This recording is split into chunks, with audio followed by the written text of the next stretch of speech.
Algumas situações são difíceis de explicar, e talvez seja isso que as torna tão perturbadoras. Às vezes, o conforto do cotidiano é quebrado por algo que não conseguimos entender direito, mas que nos faz questionar até o que parecia mais normal. Este relato é um daqueles que fazem a gente parar e pensar sobre como pequenos detalhes podem carregar um peso inesperado. Boa noite, Dom. Gostaria de pedir, antes de mais nada, que meu relato permaneça confidencial, caso decida compartilhá-lo. Sou uma pessoa discreta e prefiro que meu nome não seja mencionado na internet, mesmo que isso pareça exagerado para alguns. Desde que me entendo por gente, divido o quarto com minha irmã. A cama dela fica posicionada perto da porta, enquanto a minha está paralela, encostada na janela. Recentemente, ela conseguiu uma oportunidade de trabalho em outra cidade, a algumas horas daqui. Apesar disso, sempre tenta voltar nos feriados e finais de semana, quando possível. Eu continuo morando com nossos pais, e embora sinta muita saudade da minha irmã, confesso que no início eu gostava do sossego no quarto quando ela não estava. No entanto, isso mudou há algumas semanas. Apesar de ter o sono pesado, a gata da minha irmã tem o hábito de arranhar a porta do quarto todas as noites para que alguém a deixe entrar e dormir. Agora que minha irmã não está mais aqui para fazer isso, sou eu quem precisa levantar e abrir a porta, ou mesmo deixar a gata sair quando ela sente fome. Acho que foi numa terça-feira quando escutei os arranhões. Meio sonolenta, fui até a porta no escuro, girei a maçaneta e a gata entrou, acomodando-se na minha cama. Como as noites têm sido frias, ela se aconchega ao meu lado, o que não chega a me incomodar. Só que naquela noite, algo estranho aconteceu. Quando eu estava prestes a pegar no sono novamente, ouvi um som. Era uma respiração pesada, como a de alguém dormindo profundamente. De início não dei muita atenção, achando que fosse a minha irmã. Mas então me lembrei, se ela estivesse aqui, teria deixado a gata entrar, não é? E foi aí que me veio à mente que ela não estava em casa desde o domingo à noite. A respiração tornou-se mais intensa, quase como um ronco. E à medida que percebia o quão absurda era aquela situação, o medo crescia dentro de mim. Passei horas acordada, sem conseguir dormir de novo. Na segunda vez foi ainda mais assustador. Durante a madrugada, ouvi a mesma respiração pesada. Só que dessa vez, havia algo mais. Senti que tinha alguém na cama da minha irmã. O que quer que fosse parecia se levantar, e percebi os passos se aproximando lentamente da minha cama. Não sei por quanto tempo ficou parado ali, mas sentia uma presença, como se estivesse sendo observada. Depois de um tempo, ouvi novamente o som da cama ao lado, como se aquilo tivesse voltado a se deitar. Isso já aconteceu pelo menos mais 3 vezes. Agora, mal consigo ficar sozinha no quarto, tamanha é a sensação de pavor. O mais curioso é que a gata não arranha mais a porta durante a noite. Ela só entra no quarto se eu estiver lá. Não contei nada disso a ninguém. Minha família não acredita nessas coisas de fantasmas ou espíritos. Então, vocês são os primeiros a saber. Muito obrigada por me escutarem. Se alguém puder me dar um conselho, ficarei muito grata.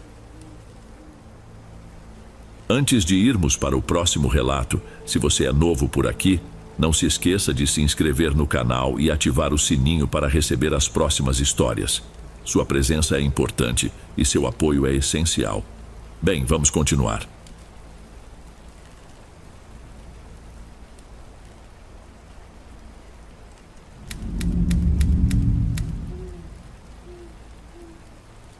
Boa noite, Dom.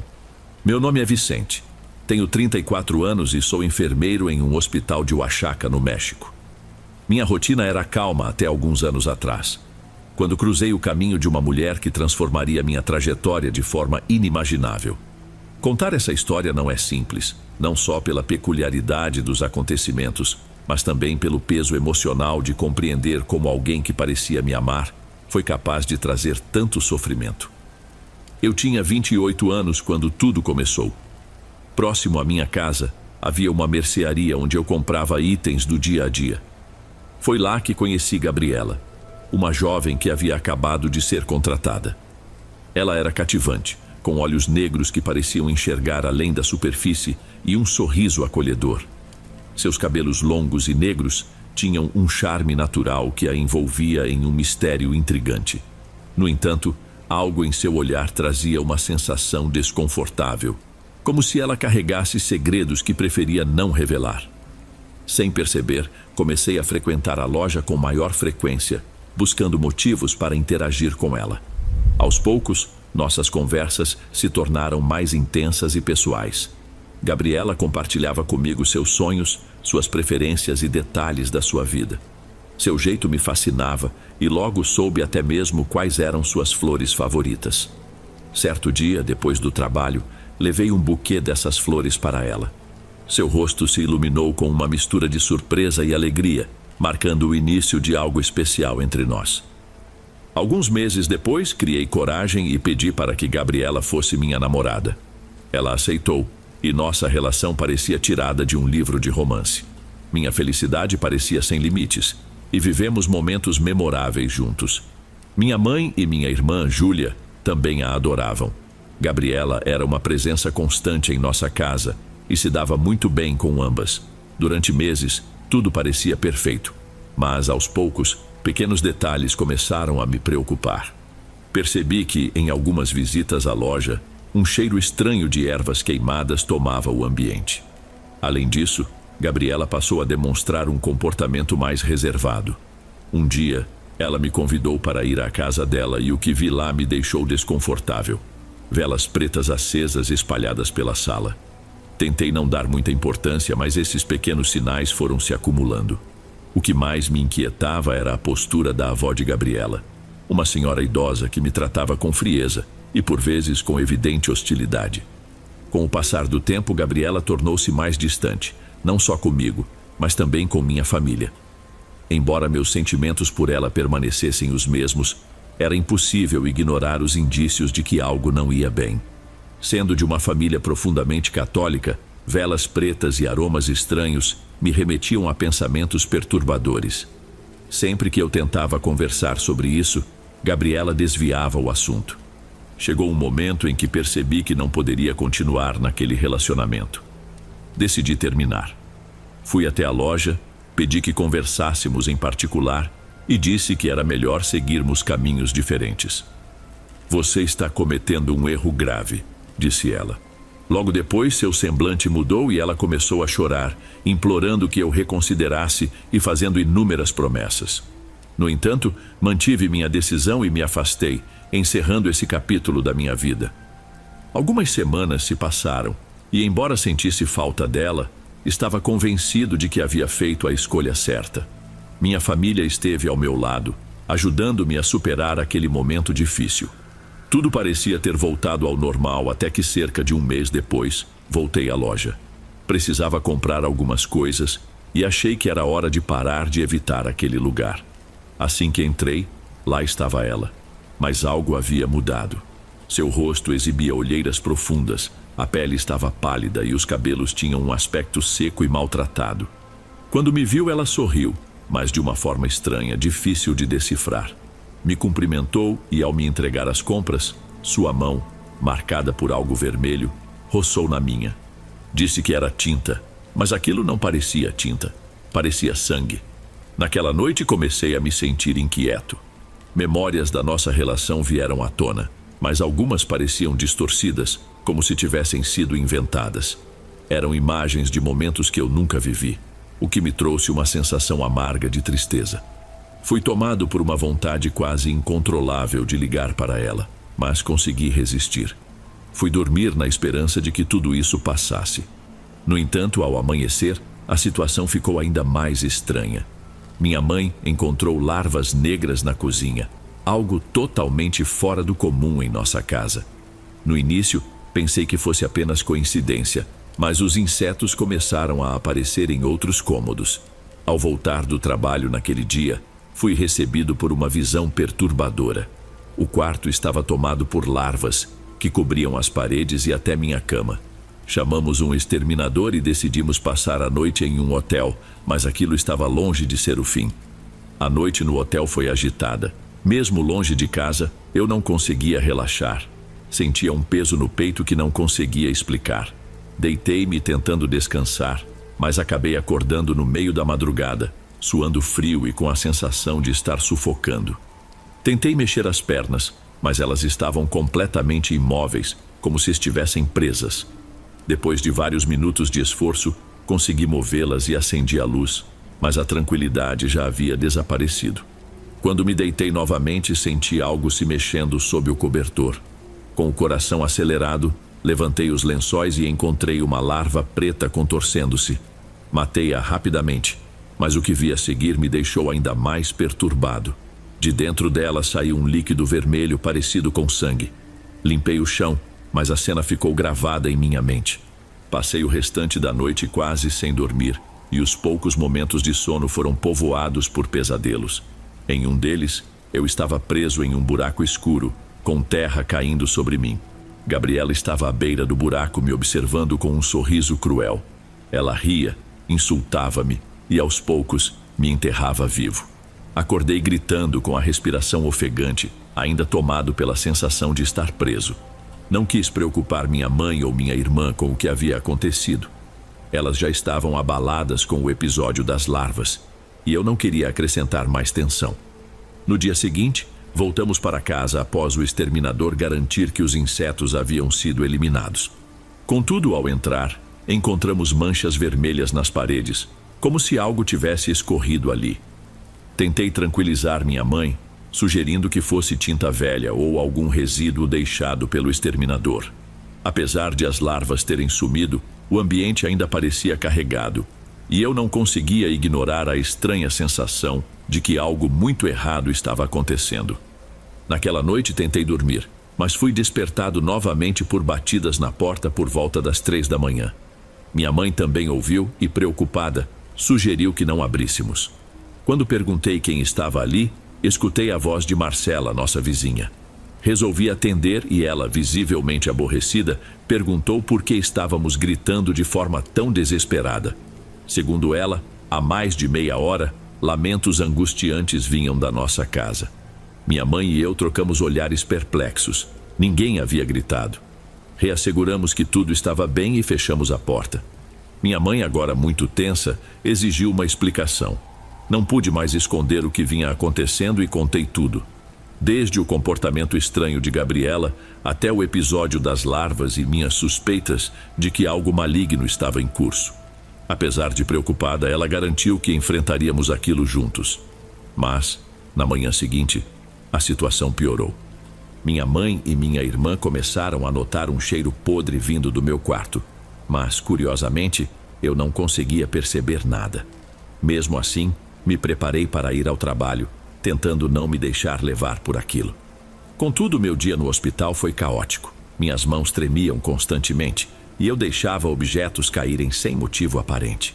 Meu corpo parecia pesado, como se algo estivesse consumindo minha energia. Depois do expediente, decidi ir até a loja onde Gabriela trabalhava. Queria confrontá-la e exigir que parasse com o que quer que estivesse fazendo. Quando cheguei, encontrei-a à porta, com uma expressão que misturava frieza e desdém. Perguntei diretamente o que estava acontecendo, mas ela apenas sorriu de forma irônica e respondeu: "Você realmente acha que estou fazendo algo contra você? Não seja ridículo." Sua atitude me encheu de raiva, mas percebi que insistir seria inútil. Saí de lá derrotado e mais confuso do que nunca. Naquela noite, o cheiro nauseante dentro de casa ficou insuportável, e minha mãe insistiu que buscássemos ajuda espiritual. Embora eu estivesse cético, aceitei, pois não podíamos continuar vivendo daquela forma.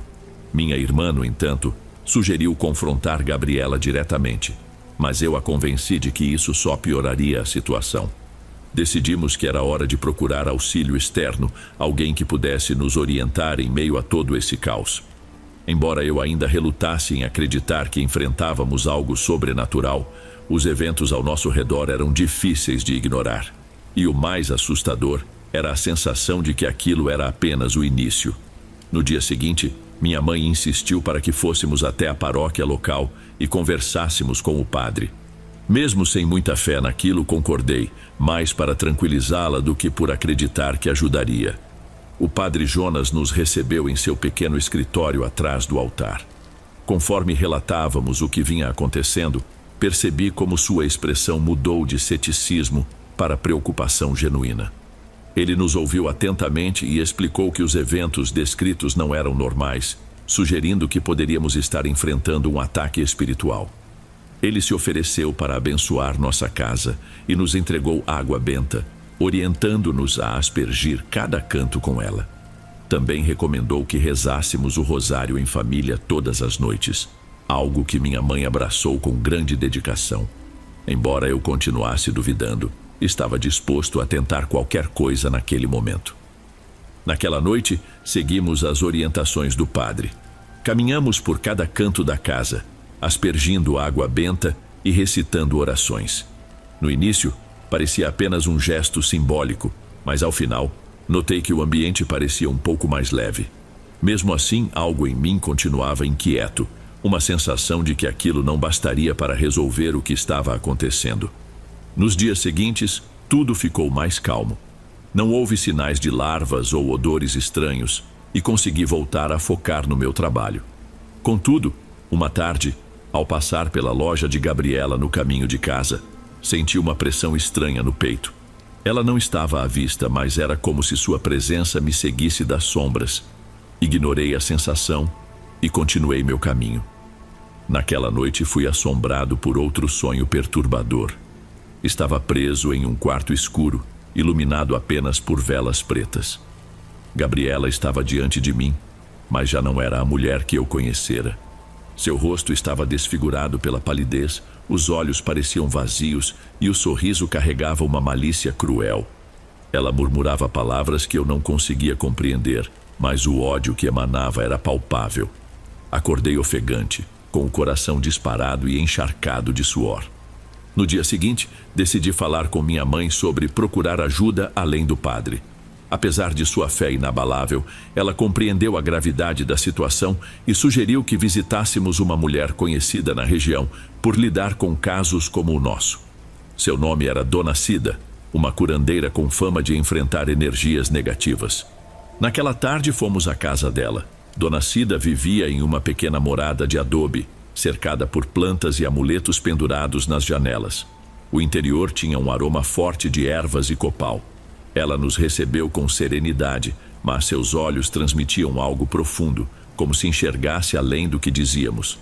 Relatei tudo, desde o início, enquanto ela ouvia em silêncio, assentindo lentamente, como se já soubesse o desfecho. Quando terminei, Dona Cida afirmou que estávamos lidando com um trabalho de bruxaria. Segundo ela, Gabriela havia usado magia para me prender tanto emocional quanto espiritualmente.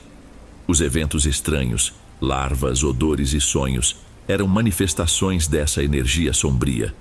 Dona Cida recomendou um ritual de purificação para romper qualquer laço que ainda existisse entre mim e Gabriela. Para isso, pediu que eu trouxesse alguns itens de casa, um objeto pessoal meu, água benta e sal. Mesmo com minha incredulidade, aceitei fazer o que ela pediu. Naquela noite separamos os itens solicitados. Minha mãe e minha irmã ajudaram, embora seus rostos refletissem o medo que sentiam. No dia seguinte, levamos tudo até a casa de Dona Cida.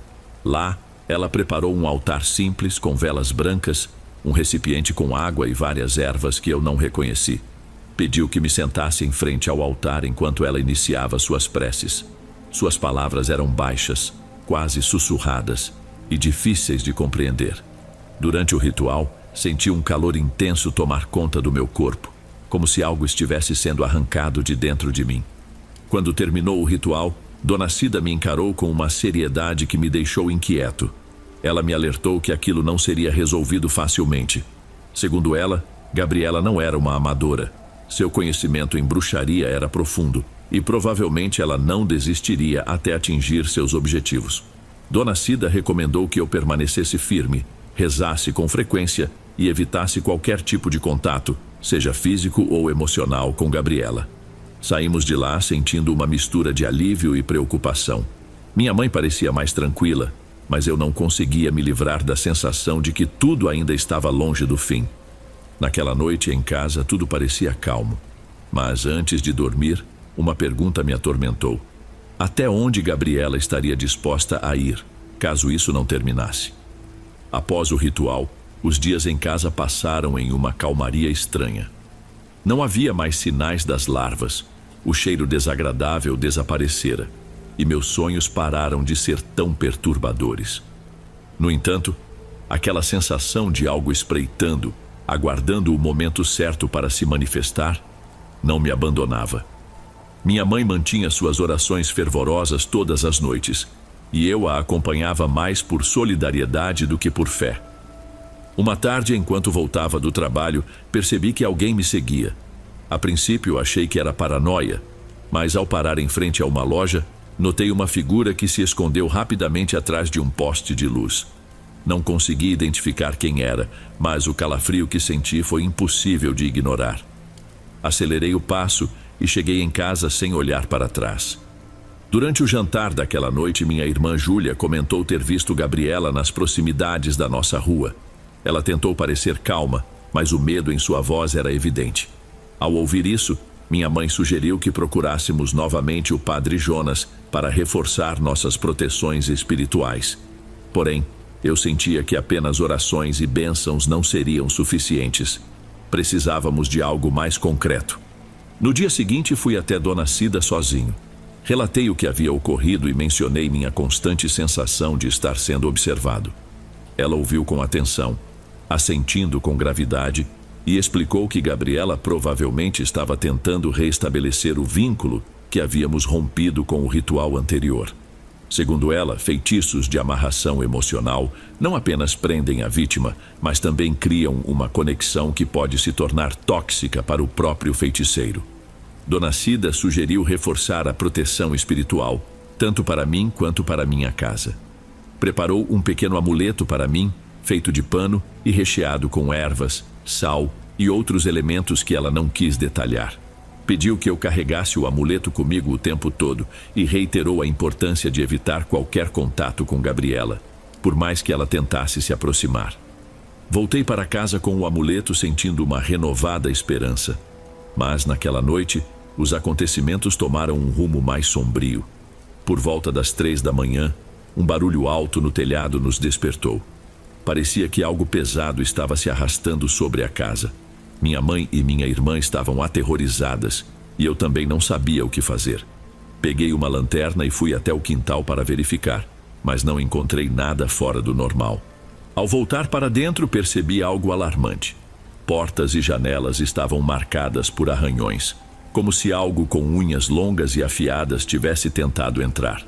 Tentei tranquilizar minha família, dizendo que os arranhões provavelmente eram obra de animais, mas no fundo, sabia que havia algo muito mais sinistro por trás. Na manhã seguinte, enquanto limpava as marcas, notei um pequeno pacote embrulhado em papel marrom perto da porta principal. Peguei-o com cuidado e, ao abrir, descobri uma fotografia minha com as bordas queimadas e alguns fios de cabelo que pareciam ser meus. Imediatamente levei o pacote à Dona Cida. Ela o examinou com atenção e confirmou meus temores. Gabriela havia lançado outro feitiço, desta vez mais agressivo. Dona Cida explicou que a única forma de interromper aquilo seria confrontar Gabriela novamente, mas de maneira diferente. Eu precisava mostrar que ela não tinha mais poder sobre mim, que sua magia não funcionaria. No entanto, para fazer isso, seria necessário reunir uma força espiritual que, naquele momento, eu não tinha certeza de possuir. Naquela noite, com o amuleto em mãos e as palavras de Dona Cida ecoando em minha mente, decidi que era hora de acabar com aquilo. Fui até a loja onde Gabriela trabalhava, esperando encontrá-la sozinha. Quando cheguei, lá estava ela, atrás do balcão, ocupada organizando produtos. Ao notar minha presença, ergueu o rosto e sorriu, como se já soubesse que eu apareceria. "Eu sei o que você está fazendo e exijo que pare agora", disse, tentando soar firme. Ela negou com calma, mas o brilho em seus olhos revelava a verdade. Percebi que discutir seria inútil. Respirei fundo e deixei claro que ela não tinha poder sobre mim, que sua magia era inútil. Antes de sair, rezei silenciosamente pedindo proteção. Naquela noite, pela primeira vez em muito tempo, consegui dormir profundamente. Os ruídos, as marcas e a sensação de ser observado desapareceram. Comecei a acreditar que o enfrentamento havia funcionado, mas no fundo, sabia que a luta estava longe de terminar. Nos dias seguintes, uma calma inquietante tomou conta de minha rotina. Os eventos estranhos cessaram, mas as palavras de Dona Cida não saíam da minha cabeça. Ela havia dito que Gabriela não desistiria facilmente. Apesar disso, tentei retomar minha vida. Minha mãe e minha irmã também pareciam mais tranquilas e me concentrei no trabalho, buscando um pouco de normalidade. Certa tarde, para evitar passar em frente à loja de Gabriela, decidi pegar um caminho alternativo para casa. No entanto, durante o trajeto, fui tomado por uma sensação arrepiante de estar sendo observado. Olhei ao redor, mas não vi ninguém. Apressei o passo até chegar em casa ainda perturbado. Mais tarde, quando me deitei, percebi que o ambiente do quarto parecia pesado, carregado por uma energia invisível. Tentei ignorar e adormecer, mas os pesadelos voltaram. Desta vez, sonhei que estava em um campo desolado, rodeado de sombras que sussurravam meu nome. No centro do campo, Gabriela segurava uma vela preta. Seu olhar brilhava com um ódio intenso enquanto ela recitava palavras em uma língua que eu não conseguia entender. Acordei de repente, com o coração disparado e suando frio. Uma vontade estranha e quase incontrolável de procurá-la tomou conta de mim, como se algo estivesse me puxando de volta para ela. Agarrei o amuleto de Dona Cida com força e comecei a rezar. Aos poucos, aquela necessidade insana de ir até Gabriela foi desaparecendo, mas o medo não me abandonou. O perigo, eu sabia, ainda estava à espreita. Na manhã seguinte, deparei-me com algo que confirmou os meus piores temores. Na porta de casa, havia símbolos estranhos desenhados com o que parecia ser sangue seco. Ao lado, um pequeno boneco de pano com alfinetes cravados no peito completava o cenário macabro. Sem pensar muito, levei tudo até Dona Cida. Assim que viu os objetos, a expressão dela mudou, ficando sombria. Explicou que aquilo era um trabalho de magia negra ainda mais intenso. Segundo ela, Gabriela estava cada vez mais desesperada, e feitiços desse tipo não apenas eram perigosos para a vítima, mas também podiam se voltar contra quem os realizava. Dona Cida me alertou com firmeza. Não deveria ceder ao medo, pois ele fortalecia a conexão que Gabriela buscava manter. Naquela mesma tarde, Dona Cida realizou um novo ritual, desta vez em minha casa. Usando fumaça de ervas, velas brancas e preces em voz alta, purificou cada canto do ambiente. Durante o processo, pediu que eu mantivesse minha mente firme, não permitindo que dúvidas ou terror tomassem conta de mim. Ao finalizar, deixou um aviso inquietante. Isso deve resolver por enquanto, mas se ela insistir, as consequências podem fugir ao controle, disse com um olhar grave. Nos dias que se seguiram, o ambiente permaneceu calmo. As noites estavam livres de pesadelos e a energia da casa parecia mais leve. Pela primeira vez em muito tempo, comecei a acreditar que tinha recuperado o controle da minha vida. Mas a tranquilidade não durou muito. Certo dia, no meio da noite, acordei com a nítida sensação de que não estava sozinho no quarto. Na penumbra, distingui a silhueta de uma figura escura parada ao pé da cama. Embora fosse impossível identificar seus traços, sentia o peso de seu olhar sobre mim. Tentei me mover, mas meu corpo estava paralisado, como se algo invisível me prendesse. A figura se inclinou em minha direção e, embora não falasse, ouvi sua voz ecoando dentro da minha mente, repetindo meu nome várias vezes. O pânico tomou conta de mim, mas lembrei do amuleto que pendia do meu pescoço. Reunindo todas as forças, consegui mover a mão e segurá-lo firmemente. Assim que fiz isso, a figura recuou e desapareceu na escuridão. Quando finalmente recuperei os movimentos, acendi a luz e vasculhei o quarto, mas não encontrei nada. Esse episódio me deixou convencido de que nada mudaria, até que eu confrontasse Gabriela de forma definitiva. No dia seguinte, fui diretamente à loja, decidido a colocar um ponto final nessa situação. Lá encontrei Gabriela sozinha, organizando prateleiras. Ao me ver, ela abriu um sorriso malicioso, aquele que sempre me causava arrepios. Chega, sei o que você está fazendo e isso precisa acabar. Agora. Ela não disse nada no início, apenas me olhou com calma, como se estivesse avaliando minhas palavras. Então, com uma voz baixa e carregada de veneno, respondeu: Você não pode escapar disso, Vicente. Vai muito além de nós dois.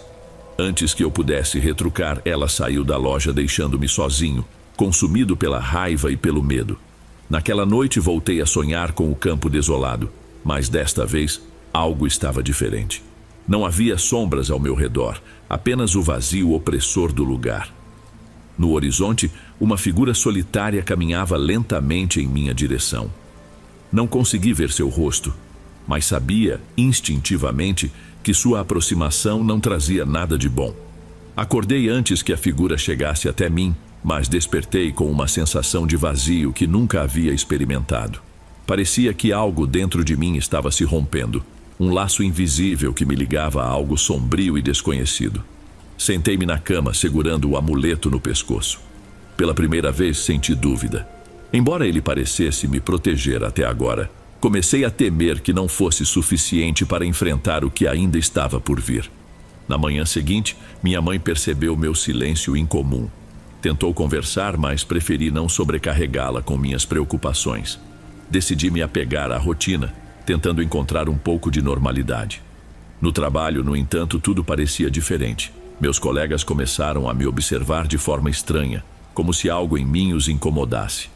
Sussurros às minhas costas se tornaram constantes, e mesmo sem ouvir claramente, eu sabia que falavam de mim. Ao sair do hospital, a sensação de estar sendo vigiado voltou, mais intensa do que nunca. Olhava para todos os lados, mas não via ninguém. O ar parecia denso, quase sufocante, e cada passo exigia esforço. Quando finalmente cheguei em casa, fui recebido por olhares apreensivos de minha mãe e minha irmã. Minha mãe me chamou para a sala e, com a voz hesitante, contou o que havia acontecido durante a tarde. Ouviram batidas nas paredes e passos no telhado, mas, mesmo após vasculharem toda a casa, não encontraram nada. Júlia, por sua vez, mencionou ter sentido novamente o cheiro estranho que nos assombrara semanas atrás. A combinação dos relatos me fez perceber que não podia mais ignorar o que estava acontecendo. Decidi procurar Dona Cida imediatamente. Naquela mesma noite fui até a casa dela. Ao me ver, Dona Cida pareceu entender que a situação havia se agravado. Contei-lhe sobre os sonhos, as batidas e os odores. Ela escutou tudo com atenção, mas sua expressão era de uma seriedade que eu nunca havia visto. Quando terminei, ela me encarou profundamente e disse: "Isso foi longe demais. Gabriela está lidando com forças que nem ela compreende. Agora, não se trata apenas de prender você a ela, mas de abrir portas que podem afetar a todos ao seu redor." Dona Cida explicou que, em seu desespero, Gabriela provavelmente havia recorrido a um feitiço de vingança, algo muito mais perigoso. Esses rituais, segundo ela, não apenas prejudicavam a pessoa avisada, mas também liberavam energias imprevisíveis, muitas vezes voltando-se contra o próprio feiticeiro. Dona Cida iniciou um ritual mais complexo do que os anteriores. Usou velas de cores variadas, ervas que liberavam uma fumaça espessa e preces que ecoavam pela sala. Enquanto rezava, senti uma pressão esmagadora no peito, como se algo fosse arrancado de dentro de mim. Quando terminou, ela me entregou um novo amuleto, mais forte do que o anterior, e pediu que eu nunca o tirasse. Voltei para casa exausto, mas com uma leve sensação de alívio. Contudo, naquela mesma noite, os pesadelos voltaram. Desta vez, não estava no campo desolado, mas na minha própria casa, cercado por sombras que sussurravam meu nome. Sentia uma presença atrás de mim, mas ao me virar não havia nada. Acordei com o corpo gelado como gelo, e o amuleto que usava estava quente, quase ardente ao toque. No dia seguinte, tomei a decisão de enfrentar Gabriela de uma vez por todas. Não podia mais viver sob esse medo constante. Fui até a loja, decidido a colocar um ponto final em tudo. Para minha surpresa, Gabriela não estava lá. Perguntei ao dono da loja sobre ela, e ele me informou que ela havia pedido demissão dias antes e desaparecido sem deixar rastros. Fiquei paralisado pela surpresa. Parte de mim sentiu alívio, pensando que talvez tudo tivesse acabado. Mas outra parte sabia que a ausência dela não significava o fim. Algo me dizia que a história não estava encerrada, pelo menos não ainda. Naquela noite acordei sobressaltado com um barulho vindo da sala. Ao verificar, encontrei todas as cadeiras viradas de cabeça para baixo e um cheiro forte de enxofre impregnava o ar. Minha mãe e minha irmã estavam apavoradas. Apesar de tentar acalmá-las, eu mesmo sentia o pânico crescer dentro de mim. Apertei o amuleto com força e comecei a rezar, implorando por proteção. Lentamente, o ambiente voltou ao normal, mas eu sabia que aquilo não era um fim. Apenas mais um sinal de que algo ainda nos rondava. No dia seguinte, fui até Dona Cida para relatar o ocorrido. Ela me ouviu atentamente e explicou que, mesmo com o desaparecimento de Gabriela, sua energia ainda estava conectada a mim. Segundo ela, havia um vínculo mais profundo, difícil de ser rompido, e que superar isso exigiria que eu enfrentasse não apenas Gabriela, mas também meus próprios medos. Entendi, após aquela conversa, que um confronto final era inevitável, embora não soubesse como ou quando ele aconteceria. Naquela noite, enquanto rezava com minha mãe e minha irmã, senti uma ruptura interna, como se algo invisível estivesse me empurrando para um abismo. O amuleto, que sempre me dava segurança, parecia mais pesado e ardia contra meu peito, aumentando minha ansiedade. Na manhã seguinte, enquanto me preparava para o trabalho, minha irmã Júlia veio até mim, visivelmente abalada. Contou que sonhara com Gabriela, mas ela não era a mesma. Em seu sonho, Gabriela tinha o rosto deformado e olhos negros como a escuridão. Murmurava palavras incompreensíveis enquanto nos apontava com um dedo esquelético. Júlia, assustada, implorou para que encontrássemos uma solução definitiva, dizendo que não aguentava mais viver sob aquele medo constante. Mais tarde, decidi que não podia mais adiar o inevitável. Procurei novamente Dona Cida e relatei o sonho de Júlia. Dona Cida, com uma calma que contrastava com a gravidade da situação, explicou que esse era um esforço de Gabriela para se manifestar de maneira mais direta. Os feitiços de Gabriela estavam tentando se espalhar e atingir não apenas a mim, mas também minha família. Era essencial romper completamente aquele vínculo. Dona Cida me instruiu a ir até a loja onde tudo começou, mesmo que Gabriela já não estivesse lá. Aquele lugar, segundo ela, era o epicentro da energia dela. Deveria levar o amuleto, um recipiente com água benta e uma vela branca. Antes de me despedir, ela me alertou. Deveria manter a mente clara e não permitir que o medo me dominasse. Naquela noite, fui até a loja acompanhado por minha mãe e Júlia, que aguardaram do lado de fora. Assim que entrei, senti o peso da atmosfera densa e opressiva, quase como se o ar fosse feito de pedra. Acendi a vela branca e comecei a rezar conforme Dona Cida havia ensinado. O ambiente ficou ainda mais gelado e o frio parecia penetrar até os ossos. Então, eu a vi. Gabriela emergiu da penumbra, mas não era mais a mulher que eu conhecera. Seu rosto estava pálido e cadavérico, e seus olhos brilhavam com um clarão antinatural. Mesmo sem mover os lábios, ouvi sua voz dentro da minha mente. Ela falava com ódio e ressentimento, deixando claro que, na visão dela, nosso vínculo era eterno, algo que eu nunca conseguiria quebrar. Com a água benta em mãos, aspergia ao meu redor enquanto continuava recitando as orações que Dona Cida havia me ensinado. Gabriela começou a recuar, mas sua expressão transformou-se de ódio em um sorriso debochado. Foi nesse momento que percebi que não enfrentava apenas Gabriela, mas algo muito maior. Uma força obscura que transcendia sua presença. As sombras da loja começaram a se mover, cercando-me, e o ar ficou impregnado com um cheiro insuportável de enxofre. Fechei os olhos e agarrei o amuleto com força, repetindo as orações incessantemente. Uma pressão esmagadora parecia empurrar meu corpo contra o chão, como se tentasse me quebrar. Mas me mantive firme, alimentado pela determinação de encerrar aquilo de uma vez por todas. Aos poucos, senti a energia ao meu redor mudar. As sombras começaram a enfraquecer, dissolvendo-se no ar, e o ambiente ficou gradativamente mais claro. Quando abri os olhos, Gabriela havia desaparecido. A loja estava silenciosa, mas o ar parecia finalmente livre de qualquer peso ou tensão. Respirei fundo e saí de lá tremendo, ainda tomado pelo impacto do que acabara de acontecer. Assim que vi minha mãe e Júlia esperando do lado de fora, elas me abraçaram, e mesmo sem que eu explicasse tudo, elas entenderam que algo importante havia mudado. Naquela noite, pela primeira vez em meses, dormimos tranquilamente. Os dias seguintes trouxeram uma paz há muito tempo ausente. As perturbações na casa cessaram, os sonhos inquietantes desapareceram, e o amuleto que eu carregava não esquentava mais nem parecia pesar. Sentia que o vínculo finalmente havia sido rompido. Voltei à casa de Dona Cida para agradecê-la. Ela, com a serenidade que lhe era característica, me recebeu com um sorriso e disse: "Agora você está livre. Mas lembre-se, mantenha sua fé firme para que nada assim volte a acontecer." Embora Gabriela nunca mais tenha aparecido, sua lembrança ficou gravada em minha mente como um alerta. Aprendi que forças sombrias existem e que não devem ser subestimadas. E talvez mais importante, entendi que as pessoas que aparentam ser inofensivas, às vezes podem esconder intenções profundamente sombrias.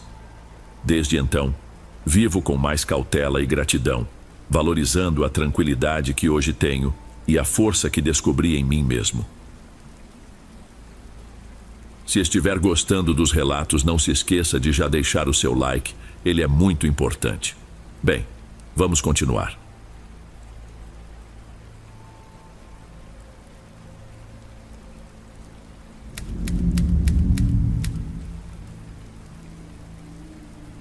Hoje trago uma história que, bem, não é minha. Foi meu pai quem compartilhou comigo. Um homem já mais velho, mas ainda forte e respeitável. O que vou relatar aqui é exatamente como ele contou, usando suas próprias palavras. Essa é a história da bruxa que habitava o meu vilarejo. Aconteceu durante os anos em que a repressão militar ainda se fazia sentir, mas já estava um pouco mais controlada. Na época, eu estava servindo as Forças Armadas, mas estava de folga. Devia ter algo em torno de 25 ou 26 anos. Naquele período, o vilarejo onde vivíamos estava praticamente em ruínas. Não havia energia elétrica e as casas se iluminavam com velas. Poucos postes de luz funcionavam, deixando o lugar mergulhado na escuridão. Meus avós costumavam dizer que o mal era mais intenso na penumbra. Por isso acreditavam firmemente que seres como a mulher de branco, o lobisomem e a porca maldita rondavam por ali. A lenda da porca maldita era amplamente conhecida. Contavam que era um porco gigantesco, com um corpo desproporcional e assustador. Muitos bêbados juravam ter visto o animal e narravam como ele tentava arrastá-los consigo. Claro, eu nunca tinha presenciado nada assim. Como integrante do exército, não podia me permitir andar por aí embriagado, pois poderia ser visto por um colega, ou pior, por algum superior. Mas tudo mudou quando os rumores começaram a se materializar. Madrugadas eram interrompidas por choros estranhos, e pessoas conhecidas começaram a desaparecer. O medo, antes só uma ideia distante, se tornou palpável. O que causava mais espanto eram os corpos encontrados atrás do armazém local, no fundo de um barranco. Eram, em sua maioria, homens bêbados, mortos com ferimentos graves e mordidas profundas. Diante disso, um amigo meu, que também servia, e eu, decidimos agir. Não acreditávamos em explicações sobrenaturais, mas estávamos convencidos de que algum bicho grande estava atacando e precisava ser parado. Era quase um dever proteger o vilarejo, até mesmo aqueles que bebiam demais, antes que começasse a atacar qualquer um, incluindo mulheres e crianças que, por algum motivo, estivessem fora de casa na hora errada. Organizamos-nos com alguns vizinhos e criamos um plano. Todas as madrugadas ficávamos de vigia, esperando qualquer sinal. Grunhidos, passos arrastados. Armados com pedaços de pau e facões, estávamos prontos para enfrentar a criatura. Semanas se passaram sem nenhum indício, até que, numa madrugada, um vizinho apareceu correndo à minha porta, visivelmente agitado, e sussurrou: "Venha rápido. A bruxa acabou de passar por aqui a 2 quadras. Estamos reunidos, mas precisamos de você." Peguei meu facão e um pedaço de madeira e fui com o grupo. Ao chegarmos ao lugar indicado, vimos algo inesperado. Uma mulher nua, andando na escuridão, cambaleando de um lado para o outro por um caminho estreito. Ficamos apreensivos, mas nos aproximamos com cuidado. Naquele momento já começava a acreditar que não se tratava apenas de um animal, mas de algo além. Uma bruxa, talvez. Ao chegarmos mais perto, reconheci a mulher. Era uma vizinha nossa. Cobrimos-la rapidamente e a levamos de volta para sua casa. Depois descobrimos que ela havia saído de forma inconsciente, sonâmbula, sem se dar conta do que fazia. Era a primeira vez que algo assim acontecia com ela, e não parecia ter nenhuma relação com o suposto porco gigante. Foi aí que surgiu a desconfiança. Se a bruxa era alguém do próprio vilarejo, uma pessoa que conhecíamos, talvez tivesse descoberto nosso plano e estivesse tentando despistar, usando uma inocente como distração. Com isso percebemos que, se quiséssemos capturá-la, seria muito mais complicado. Ela já sabia que estávamos atrás dela. Algumas noites depois, quando meu período de folga estava quase acabando, por volta de 3:30 da madrugada, ouvi nitidamente o som de um porco grunhindo. O barulho era intenso, vindo de longe, mas foi suficiente para acordar os vizinhos. Corri na direção de onde vinha o som e então vi com meus próprios olhos. Era um porco enorme com um corpo estranho, desproporcional. Pendurados em sua cabeça estavam fios de cabelo branco. Seus olhos não eram normais, eram humanos, completamente humanos, brilhando com uma raiva indescritível. No lugar das patas dianteiras havia mãos, e em suas costas ele carregava um homem bêbado que, desesperado, tentava sufocá-lo com o cinto enquanto gritava por socorro. Conseguimos tirar o homem das costas daquela criatura e começamos a atacá-la. Porém, o bicho tinha uma força impressionante. Apesar dos golpes que desferimos, parecia resistir a tudo. Gravemente ferido, conseguiu escapar em direção ao morro que levava a um assentamento próximo. Não há dúvida em minha mente, aquilo não era um porco comum. Havia algo de humano naquela coisa, e isso não foi fruto da imaginação. Tenho absoluta certeza do que vi. Na manhã seguinte, um homem que vinha do mato contou algo perturbador. Dona Jacinta, uma senhora que vivia nos arredores da nossa comunidade, foi encontrada gravemente ferida do lado de fora de sua casa, com sangue escorrendo. Ao chegarem para ajudá-la, um dos vizinhos que tinha estado conosco na noite anterior percebeu algo fora do normal. A casa de Jacinta, feita de barro e sapé, estava coberta de cinzas e cercada por poças de água ainda soltando vapor. Foi nesse momento que nossas suspeitas se confirmaram. Dona Jacinta era a bruxa. Conforme as histórias locais, algumas pessoas podem se transformar em animais por meio de rituais sombrios, envolvendo água fervente, cinzas e rezas proibidas. Eu, no entanto, não fiquei para testemunhar o desfecho. Já tinha retornado ao meu posto quando tudo aconteceu. Os vizinhos se organizaram para esperar a criatura reaparecer, o que aconteceu pouco tempo depois. Eles a viram entrar na casa de Jacinta, que curiosamente não criava nenhum animal. Foi então que tomaram a decisão de atear fogo na casa com ela ainda dentro. Tudo que sei vem dos relatos. Não vi nada disso, mas uma coisa posso garantir. Até hoje, em noites de completa escuridão no meu vilarejo, ainda se ouve, ao longe, o grunhido de um porco vindo do barranco. E o mais curioso é que alguns bêbados, que sequer conhecem essa história, juram ter avistado um porco enorme, com fios de cabelo branco pendurados na cabeça. Às vezes me pergunto se isso não seria a alma de Jacinta, presa entre duas formas, sem conseguir voltar a ser humana antes de morrer. Talvez agora esteja condenada a vagar para sempre, transformando-se em uma lenda verdadeira. Meu nome é Cristiano Moraes. Muito obrigado, Dom, por dar voz à minha história.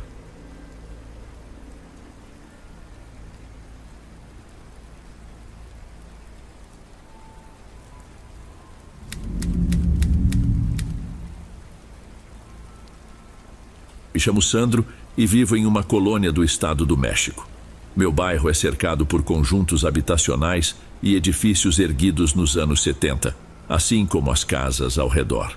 Quando tinha 12 anos, a maior parte dos meus amigos morava nesses conjuntos, e eu frequentemente ia até lá para brincar. Numa dessas vezes, já perto das 9 da noite, enquanto ainda estávamos jogando, a energia elétrica foi cortada. Todos correram para seus apartamentos, mas como minha casa ficava fora do conjunto, precisei voltar a pé sozinho. O breu era completo. Não havia estrelas, faróis de carros, nem sons ao redor. Caminhei devagar, tateando o chão com os pés, tentando seguir o caminho de cimento que levava até a saída. Foi quando, ao virar uma esquina, avistei uma luz. Um senhor com uma lanterna parecia procurar algo. Ao me ver, perguntou: Filho, o que faz aqui? Está muito escuro. Ele me convidou a entrar no apartamento dele. Hoje, isso poderia parecer estranho, mas na época era algo normal. Naquele conjunto, todos se conheciam, e era comum que alguém ajudasse uma criança. Entrei. O apartamento era acolhedor, iluminado por velas. Lá fora fazia frio, mas ali dentro estava quente. Vi que ele morava com um jovem, talvez de 16 anos, e uma menina por volta de 7. Enquanto me ofereciam um café, o senhor comentou: "É perigoso andar assim no escuro. Nem deixo minha filha chegar perto da janela nessas noites. Ir até a loja já é arriscado." Achei aquilo um pouco exagerado, mas preferi não dizer nada. Logo depois o rapaz perguntou meu nome, e antes que eu pudesse responder, a energia voltou. O senhor me entregou uma moeda de 5 pesos e disse que eu deveria usá-la para voltar para casa. Agradeci e deixei o conjunto rapidamente. Assim que saí, o ambiente mudou. O barulho dos carros voltou, o vento era perceptível e um alívio enorme tomou conta de mim. Dias depois decidi devolver a moeda. Não parecia justo ficar com ela após tanta gentileza. Fui até o prédio, parei diante da porta do apartamento e bati. Uma vizinha que passava me olhou curiosa e perguntou a quem eu procurava. "O senhor que mora aqui. Ele me deu uma moeda outro dia e quero devolver." A mulher pareceu confusa e em seguida surpresa. Disse algo que ecoa na minha mente até hoje. "Não mora ninguém aqui, garoto. Este apartamento está desocupado há anos." Minha cabeça girou. Encostei-me à parede, incrédulo. Fui procurar meus amigos para confirmar, mas eles disseram o mesmo. Ninguém vivia ali há muito tempo. Por anos tentei justificar o que aconteceu, imaginando que talvez a família tivesse se mudado logo após o ocorrido. Ainda assim, algo dentro de mim sabe que foi diferente. Depois de ouvir alguns de seus vídeos, comecei a questionar mais sobre o que é real. Meu bairro sempre foi palco de histórias incomuns, e até hoje fico pensando se algum dia conseguirei entender aquela noite. Antes de irmos para o último relato, se ainda estiver por aqui, comente o horário que está assistindo. Gosto de saber quem assiste os relatos até o final. Bem, vamos continuar.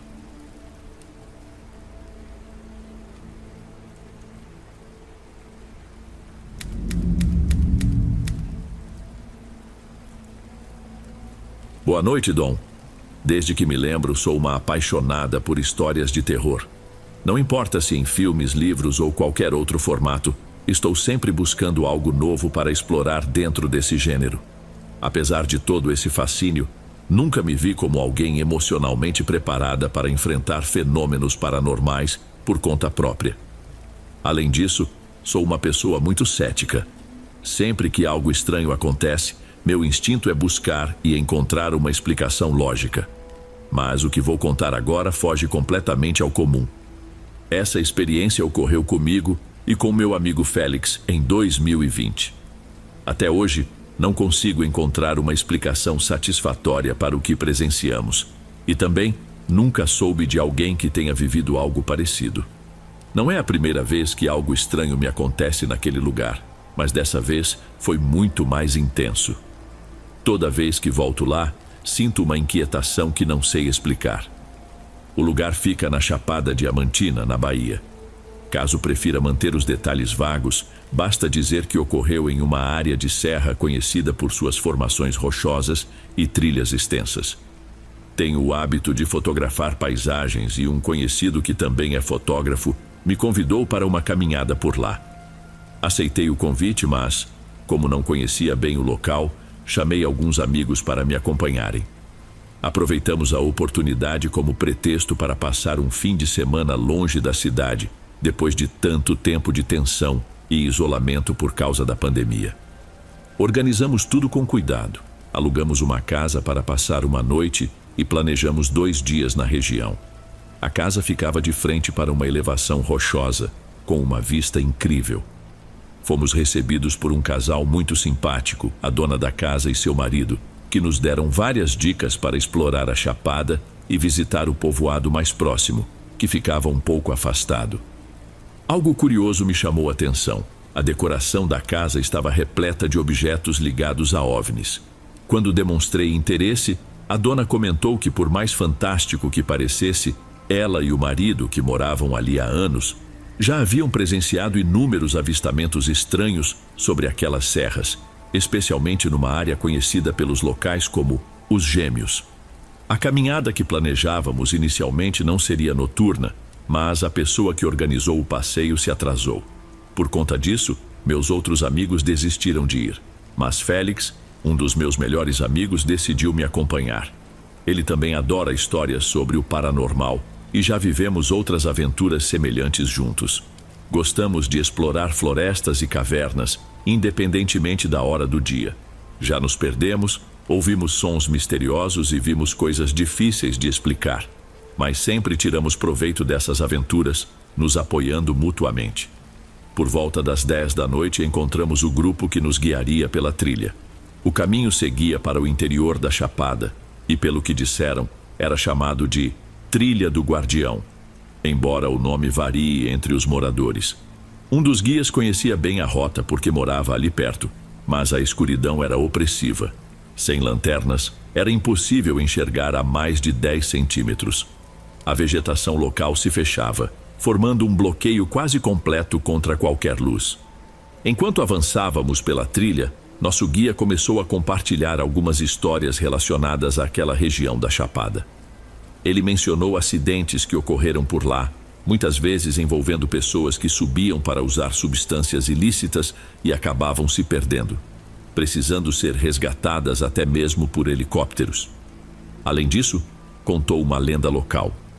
A serra teria um guardião e, segundo a crença, quem fosse desrespeitoso ao entrar poderia ser impedido de sair. Histórias como essa tendem a impressionar algumas pessoas, mas esse não era o nosso caso. Seguimos caminhando até chegarmos a um mirante que oferecia uma vista incrível do povoado iluminado ao longe. Enquanto o grupo tirava fotos, eu também tentei fazer algumas no início, mas algo me incomodava. Acabei guardando o equipamento e permaneci ao lado do meu amigo Félix. Em certo momento, nós dois nos afastamos um pouco do grupo, movidos pela curiosidade de explorar o local por conta própria.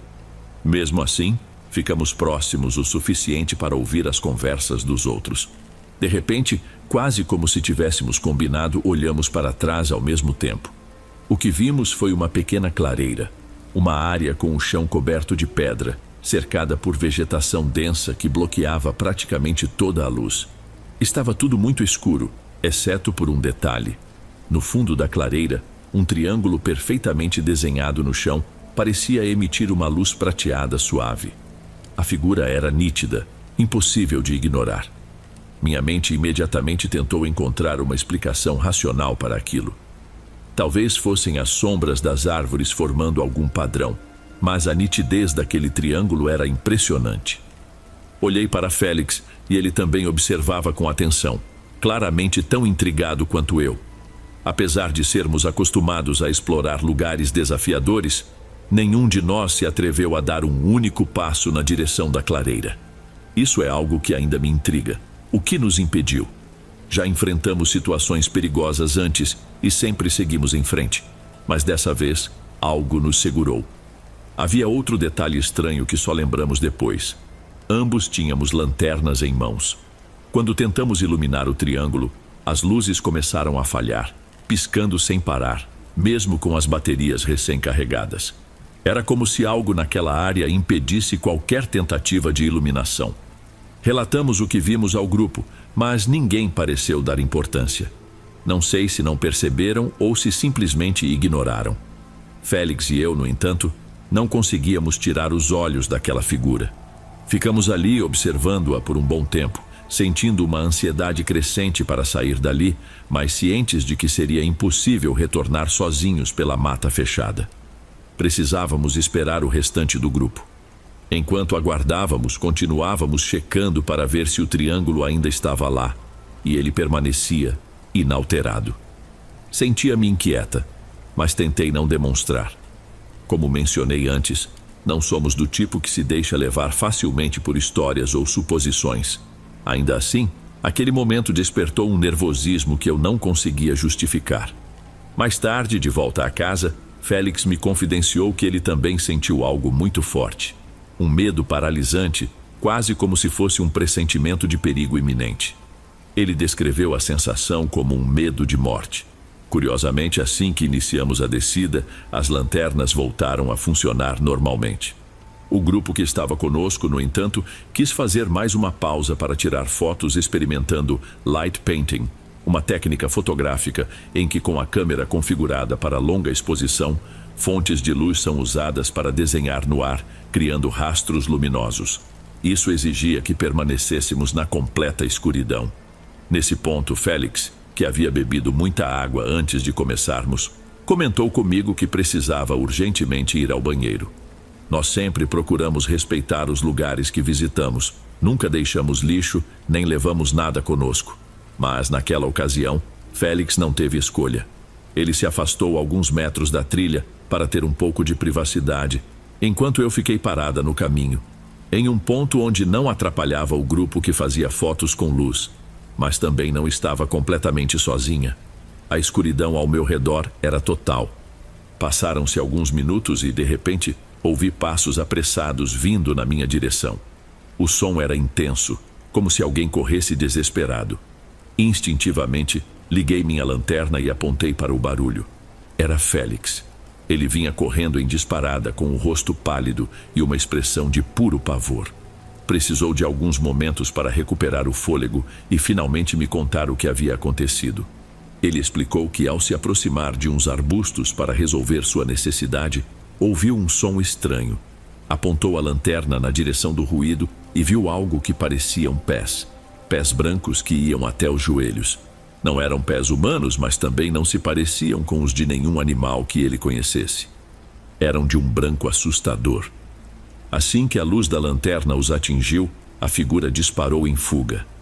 Félix descreveu seus movimentos como algo não humano, estranhamente desajeitado, mas muito rápido. O som que fazia ao se mover era alto e perturbador, como se algo grande estivesse se deslocando entre os arbustos. Aterrorizado, ele correu de volta para mim o mais rápido que pôde. Depois de ouvir o relato dele, eu também estava tomada pelo medo. Ambos insistimos que devíamos ir embora imediatamente. Pedimos ao grupo que apressasse as fotos, e assim que foi possível, voltamos para a casa. Quando nos reunimos com os outros amigos, contamos o que havia acontecido. Aos poucos, o pânico foi se dissipando enquanto conversávamos e ríamos de outras histórias menos tensas. Na manhã seguinte, ao entregarmos as chaves da casa, a dona veio falar comigo. O que ela disse me deixou gelada. Comentou que havia tentado entrar em contato comigo durante a noite, mas não conseguiu. Achei aquilo estranho porque sempre mantenho o celular comigo, especialmente por causa do trabalho. Ela explicou que queria me avisar para observar a serra, pois, segundo ela, as luzes tinham voltado naquela noite. Ei, pessoal, obrigado por ouvirem. Clique no sininho de notificações para ser alertado de todas as futuras narrações. Lanço vídeos novos todos os dias por aqui. Espero te ver nos próximos. Agora na tela vou deixar outros 2 bons vídeos que sei que irão gostar. Te vejo por lá.